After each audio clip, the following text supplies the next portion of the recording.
Welcome, welcome everybody. Welcome to another episode of Waking the Witch. Each week on Thursdays at 4 p.m. New York time, I do a live on something that involves the craft and learning the craft. We started out with awareness, and then we moved to energy manipulation. Today we're on visualization, and then next week we are on what is the fourth one? We're doing the 4 foundations of a witchcraft practice. The fourth one, I believe, is your intention or your essence, putting your essence, your divine will, your will into your spells. So we started out with, we talked about the witch wound. We've done a few topics so far. So this is, I think, the 7th episode. If you go to the top of this group and you click on the guide section, there is a section with all the replays in there for anyone who wants to watch the replays. Just to let you know. Everybody, thank you so much for joining me. It's so nice to see you all. Awesome. Hi, Dominique. I have to actually look over here to the comments because for some reason it doesn't show me on the phone. Hi, Tina. So today we're going to talk about visualization and its importance in a witchcraft practice, in a practice. It's important for a couple of reasons, but let's start with the basics. So what is visualization? It is, to me, it's the art of creating, seeing in your mind's eye. And it's like painting a picture with your thoughts, where you can see, feel, hear, and experience something, anything in your inner world. Anything you visualize, you experience it on the inside.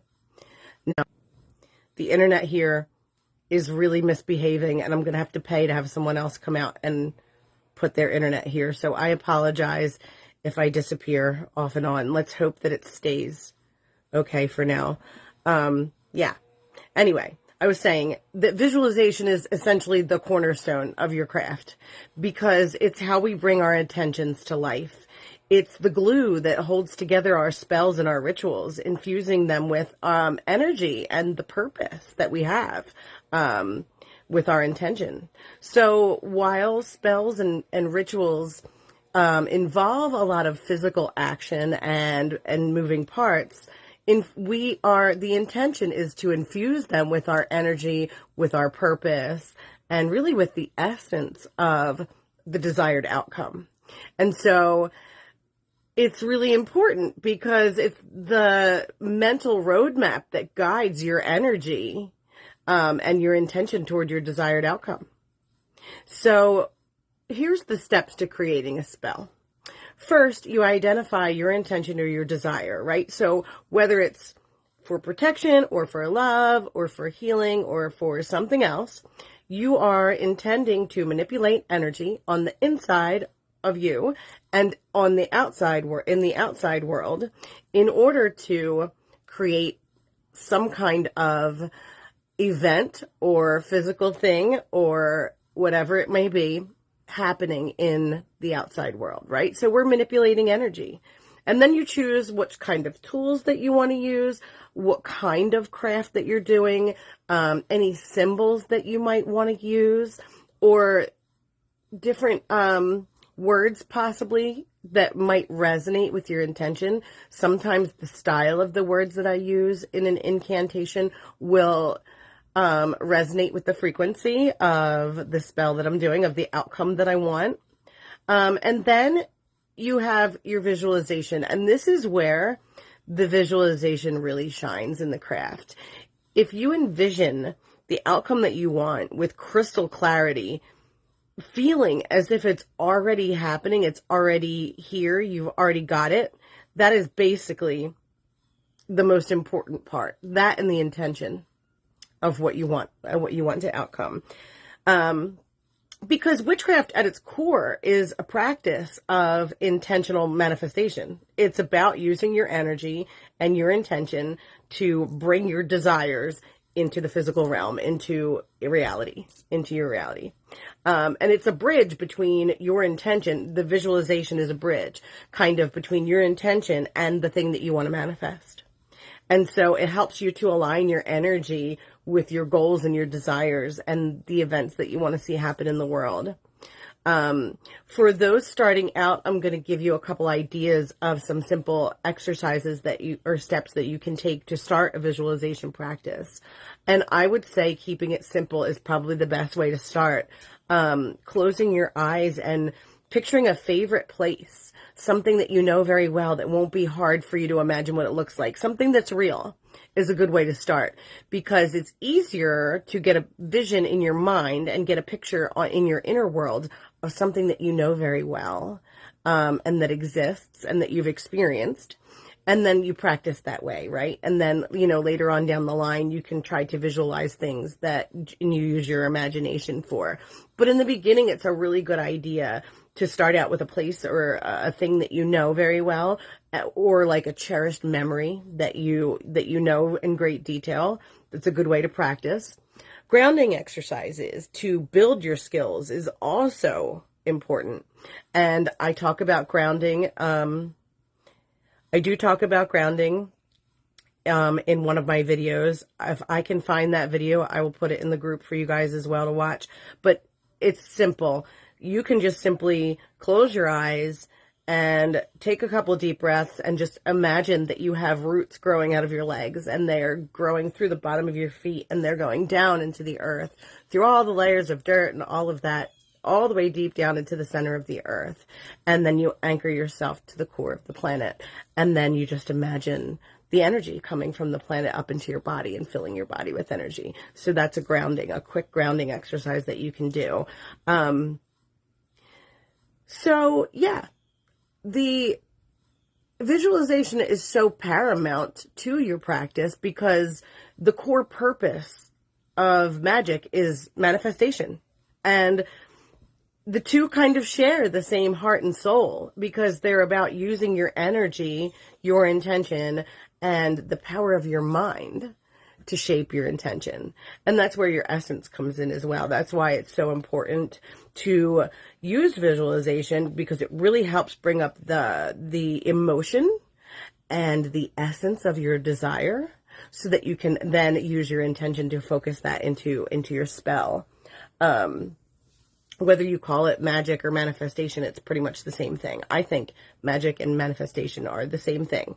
I also think that magic and science are basically the same thing, except for there are just parts of it that we can't explain and we don't know exactly how it works. And so we can call that magic. I call it all magic, but it's basically the same thing. I think that we are living in a beautiful time and a wonderful time right now. It's really exciting, because our studies of quantum physics have basically proven the existence of an intelligent life form. It's in my opinion. Now, a lot of scientists don't agree with this, but the evidence tells me that there is an intelligent entity, an intelligent being, some sort of an intelligent creator behind the universe. And it's fascinating. We're living in fascinating times where spirituality and science are kind of starting to merge in really cool ways. And now, mainstream scientists probably aren't going to tell you this, not a lot of them are, but there's plenty of evidence out there. And this week, when I have a minute, I'll post some of that in the group as well for you guys to check out if you're interested. I find that stuff fascinating. So does anyone have any questions before I go? I'm going to do a quick visualization exercise as well, just to kind of have you experience what that is like. And then, let's see. What am I looking for? Questions. I can't read anything on the phone, so I got to check in the group on my laptop. Let me see. existence is magic. It is. Existence is magic. In my opinion, I believe existence itself is magic. The human body is magic, right? The fact that we breathe in and out without even thinking about it, the fact that our heart beats without thinking about it, the fact that this planet is revolving around the sun in sync with all of the other planets, and spinning on its axis without anyone having to do anything about it. That's magic. It's all magical. And the more that we learn about that branch of science, and the more that we learn about how the reality, metaphysics, and how this reality works, the more fun and the more magical it becomes. So if anybody doesn't have any questions right now, you're welcome, Tina. I'm glad that they, good grief, the internet's not going to behave for much longer, so I'm just going to get on with it. A higher being. I just think of my higher self. I am my own higher power in a way, because I think of my higher self. The way I view things is that the life force energy that flows through everything comes from, that is the creator of all things to me, in my opinion. And it's what flows through nature and us and all of life. And so therefore, I don't worship at all. I basically honor nature and our ancestors that came before us, because they're the reason why we're here, the planet, and even the idea of great mystery. Like in the Native American traditions, they talk about great spirit, the great mystery. And that is essentially the life force energy that flows through everything. It's the universe. It's what we now call the universe. And whatever that is, we just think of the forces that rule our existence, that rule our reality. Yeah. I'm not huge on worship. I have some religious trauma, and I think that quite a lot of people on this path do at this point. And so I just think it's so much better to just keep it simple, with no rules, no dogma. And then if you want to pick up, working with deities later on, I mean, there's so many you can work with. You can work with your spirit guides. You can work with ascended masters. You can work with gods and goddesses. There are so many light beings that we can work with. It's just that I like to keep things simple. I like having a very simple magical practice, and it's what's helped me the most, coming from not having a spiritual connection and having trauma around organized religion, practice, and trying to locate what my higher power was in early recovery, to being able to take all that magical and occult and metaphysical knowledge that I gained over 2 decades and being able to merge those two. Because before, I had all the knowledge, but I didn't have that spiritual connection, and I wasn't sure how they fit together. I went to 12 years of Catholic school, so that'll do it. So it's all that programming that was in the way. And so it's been an amazing journey. It has. So let's just quickly do a little visualization. Just take some deep breaths in through your nose. Hold for a moment and then release through your mouth. That's what I do about 3 times, nice and deep. Close your eyes if you can and you're comfortable where you're at. And start to visualize your deepest desire. Identify what that is and start to bring it clearly into your mind's eye. Start to recognize its traits and its characteristics, and really feel the emotions that come when you start to realize your desire in your mind's eye. And as you immerse yourself into the visualization, try to experience it as if it's real and you're there and it's the 3D. And know that whatever desire that came up for you just now, it is within your power to manifest it. It is 100% possible. In fact, if you have the right mindset and you take the right steps and we do the right inner work, it's actually likely to happen because it already resonates with you. It already resonates with your highest self.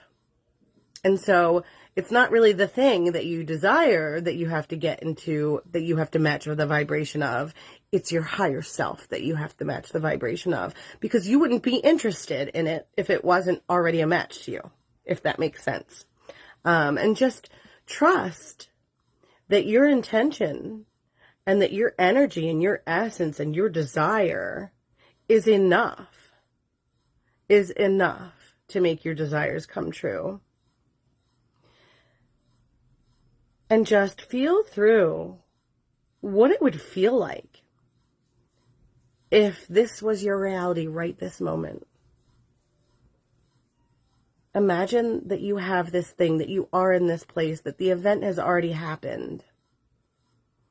And just connect with the emotions and the outcomes. Like, how would you feel? Who would benefit? How would your life change? How would people's lives change around you if you could manifest your deepest desire? And when you're ready, you can open your eyes. Know, though, that this path that you desire is paved with your intention and the magic of your power to visualize. And you can also journal like this. If you'd like, you could use this video and just rewind it. I'm going to upload it to YouTube eventually, right? And I'll upload it into the guide section for this Waking the Witch live series. And you can just forward to this part, and you could use these as journaling questions, right? And every day you can immerse yourself in this and write it out. And while you're writing it, you can feel into it. So you could use it as a visualization. But there's also, you want to do both, but there's also a magic in having a pen to paper. I feel like at least it's magical to me. There's like this ancient energetic energy, this energetic connection that happens when I put an instrument to write with in my hand and I allow my thoughts to glide onto paper. So thank you guys so much for joining me today. I appreciate you all so much. I'm so grateful that you're all here. And I have a couple tasks to do for my paid program. But at some point at the end of this week or the beginning of next week, I am going to be doing something separate. I don't know if I'm going to do a live or if I'm going to upload a guide, but I'm going to get more into the basics for people who are just beginning. I think that I have to remember that people don't have the knowledge that I have, and that people aren't coming from the same place that I'm in, and that people still have a lot of questions. And so I'd like to make sure that I'm touching on the basics as much as possible. And so I'm going to be putting some more content in the group in some way, shape, or form for those who are really just beginning this path. And please write your questions down. Send me a message with the questions or the topics that you'd like me to cover. And that way it'll be easier for me to be able to create these. And so you are so welcome, Dominique. And I am so happy sharing this with the world. This is my passion. This is what I love doing the most. And I really enjoy it. So don't worry. This is literally the very beginning, because I have a lot to share. And so if you just bear with me, I will share some more as we go along. But the guide section at the top of this group has a lot of info in there. So feel free to check through that and to watch the replays as well. I hope you all have an amazing rest of your day, and I will talk to you soon.